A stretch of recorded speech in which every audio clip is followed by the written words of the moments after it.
Hello everybody, Gisele Grenier here.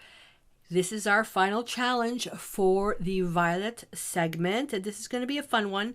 So what we're going to do is I went to Unsplash, and you can use the pictures there for free. You can download the app or just go to unsplash.com, and then the picture that I loaded up was from Julia Gadalina, and all I searched for were purple sunsets. What we're going to do is we're going to make this a bit more fun. Instead of just color matching to perfection, we're going to try to match the color obviously as close as possible. We're going to use our own artistic interpretation for this piece. You may want to create a version of this painting that's brighter, duller, or just the same.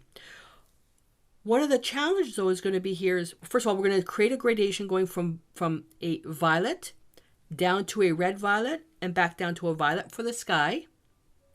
And then we're only going to use the colors that are on our limited palette. We're not using black to create a mix for these stems. Okay, and then the moon obviously is just white with your finger, and you can just dot that in there. So I'm not going to be doing the full painting. That'll be for you. But what I'm going to go through is the process of the colors, and then I'll just do the quick gradation here.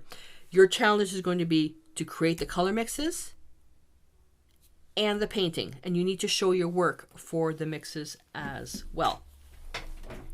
So for my limited palette, I changed up one of the colors. So I've got phthalo blue, ultramarine blue.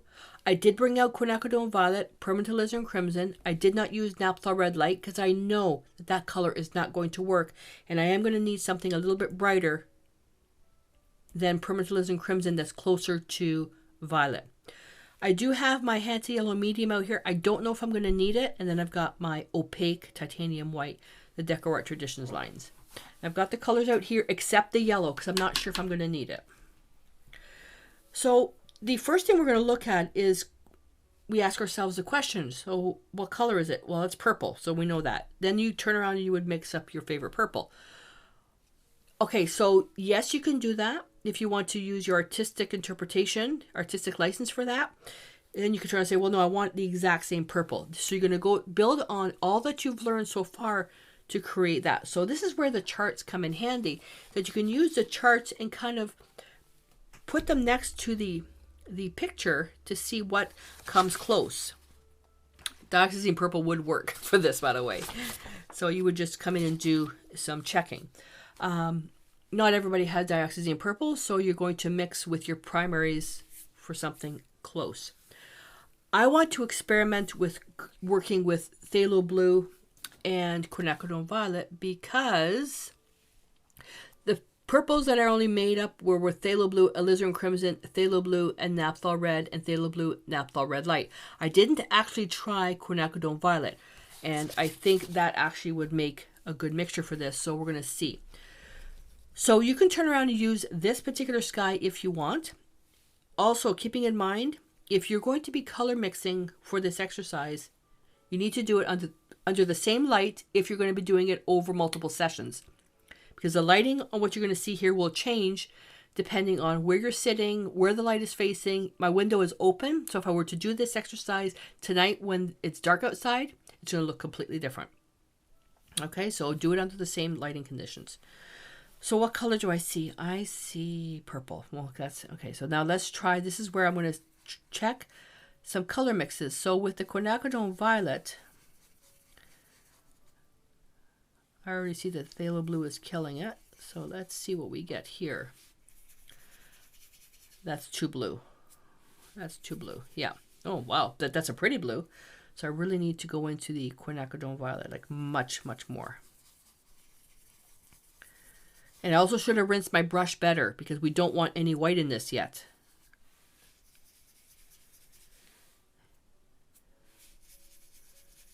It's still too blue. Holy moly. All right. So maybe what I should have done was started off with quinacridone violet and then put my phthalo blue into that.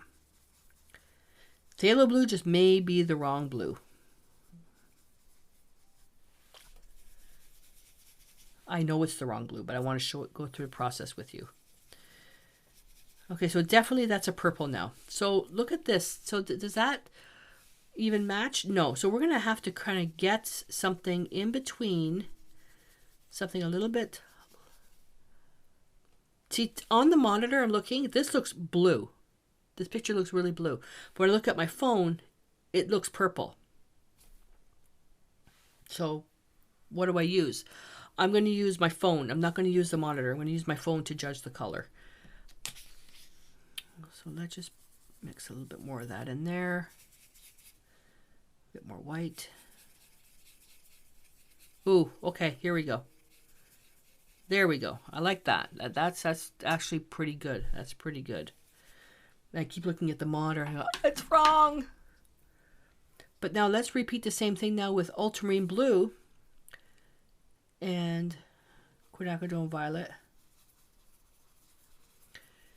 Because you could essentially mix these two together.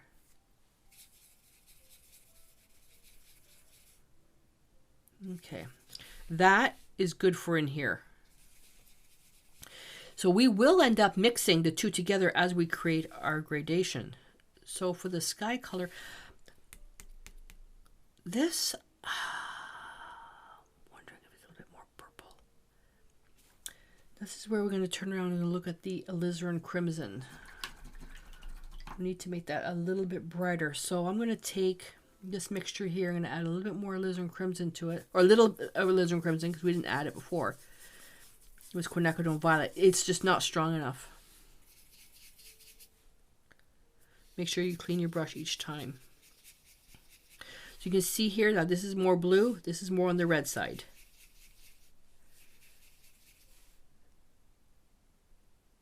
This is more in here now. I'm not feeling this one. It's too blue. That's too blue. But I'm feeling it in here. So I'm thinking that the colors, I'm going to be using the ultramarine blue with the quinacridone violet and the alizarin crimson. I don't even think we're going to need any of the yellow. So when we start off, I'm going to start off with a mixture, purple mixture with more blue in it.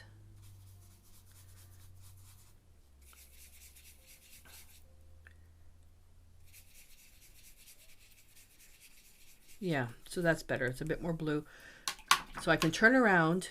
I've got that mixture as my base. And then this is where you're going to paint your sky. Oopsie. Oopsie. Come on. There we go. I'm going to paint my sky. And you're going to do this on a separate canvas, or you can do it on the same one. It's up to you. You're going to paint your sky. Then as you work down, we already know what colors we're going to use. So we're going to take a little bit of quinacridone violet, and we could bring that down. And the technique you use to paint it is completely up to you. Blend that up, blend that down.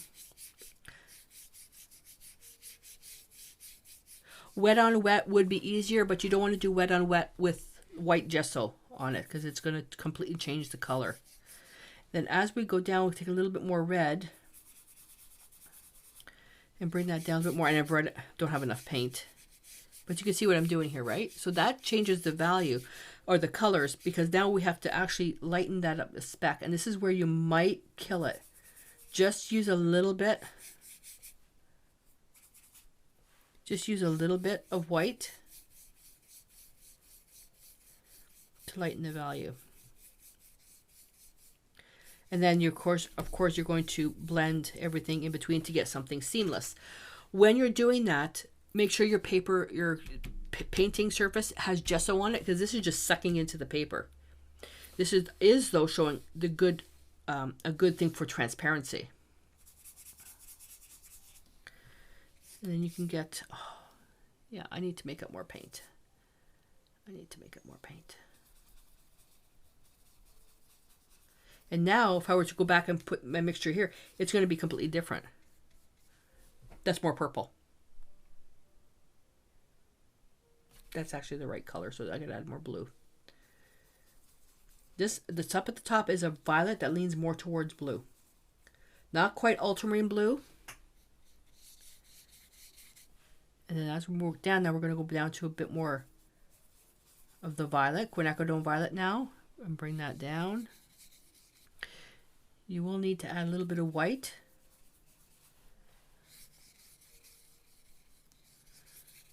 Okay, judge your colors.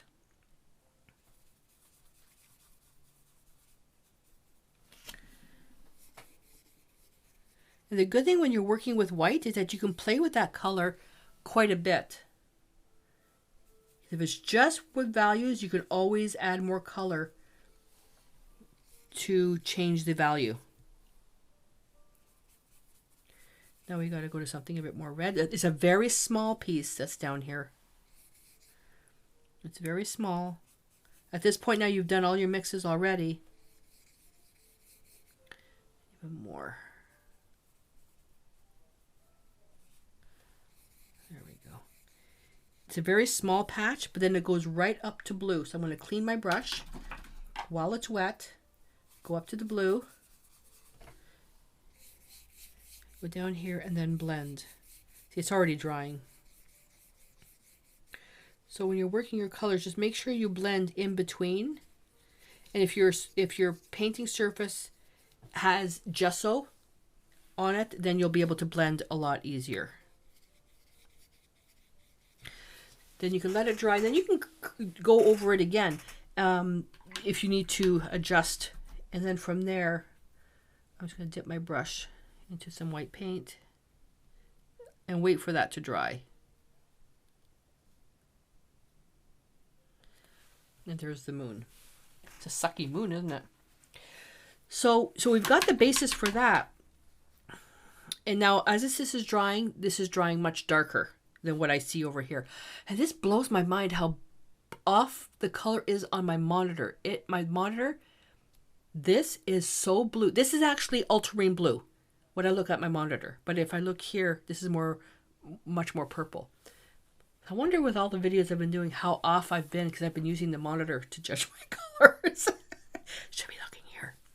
So how do we make this stuff up here? That's easy.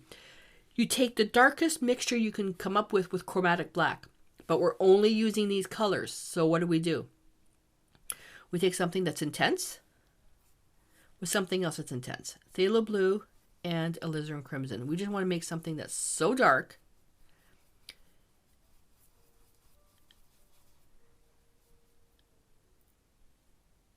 And I'm only going to do a couple of lines just so you can see. See, there's your black. There's your chromatic black.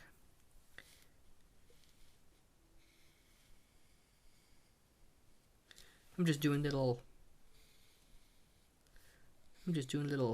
lines. So there's your chromatic black. But if we take a look at the underlying color, look how blue that is. This doesn't matter. It's this that matters. All right. So you can choose to use the photograph that I use. So Unsplash, and you can do a search for purple sunsets. And the photographer is Yulia Gadalina. And Unsplash, you can use their photos for free for painting. Or choose another purple sunset. So what you're going to have to do is, if you're watching this on YouTube, go to the description and click on the community or the Facebook link. That's where I'm spending most of my time, is on the Facebook one. For this particular challenge, you're going to have to post a picture or even a link so we can see this picture. You're going to have to show a picture of your blending mixes, your mixes that you made to match the color. And then as a bonus, your actual painting. You can do the painting rough like this just to see how you would apply it, or you can do it on an actual canvas to show, the full piece as you've done it. Alrighty, so that's it, you guys. We're finished with the violets, and I think my biggest aha moment with this series, this particular sub-series, was the beautiful blues with the violets that I got with phthalo blue, because phthalo blue is not really a color I use for my violets. Like, I thought it created some beautiful colors. Like, look how deep that is. That is gorgeous. That's like a sapphire blue. But if I add more red, if I use alizarin crimson with the white, you get some beautiful soft blues. It just gives you some really good options, and just go right into the dirty brush with quinacridone violet. They're really, really soft. Just have some really, really good options for this. So use your limited palette that you've chosen so far, or start with Diaxony Purple, whatever. It's up to you, because your piece is going to be different than mine. So you're going to show your work. You're going to show a link to the photograph. You're going to show your work. And then if you choose to create the actual painting, you can do it on the chart or do it on a separate piece. So you have either 2 or 3 photographs to post. Any questions, comments, or aha moments that you've had, post those as well. And that's it. I hope that you enjoyed this. I look forward to seeing your piece. So I'm going to clean up now, take a bit of a break. And we're going to be getting into the next sub-series, the earth tones, which is going to involve yellow ochre, raw sienna, burnt umber, quinacridone burnt orange, transparent red iron oxide, and transparent yellow iron oxide. I think that's it. Yeah. Oh, and raw umber. Forgot raw umber. I think I forgot that. And then when that sub-series is finished, then we get into black and chromatic black. Then we do a few advanced paintings, working with what we've learned. Then we get into some advanced color mixing techniques. So we've got we're probably about, I would say probably about 3/4 of the way there. But to be honest with you, color mixing is something that you can do forever and still learn something new every single time. And it's something I really encourage you to do. Alrighty? So I'm going to clean up, and I look forward to seeing your work. And until I see you in the next subsection series, stay inspired.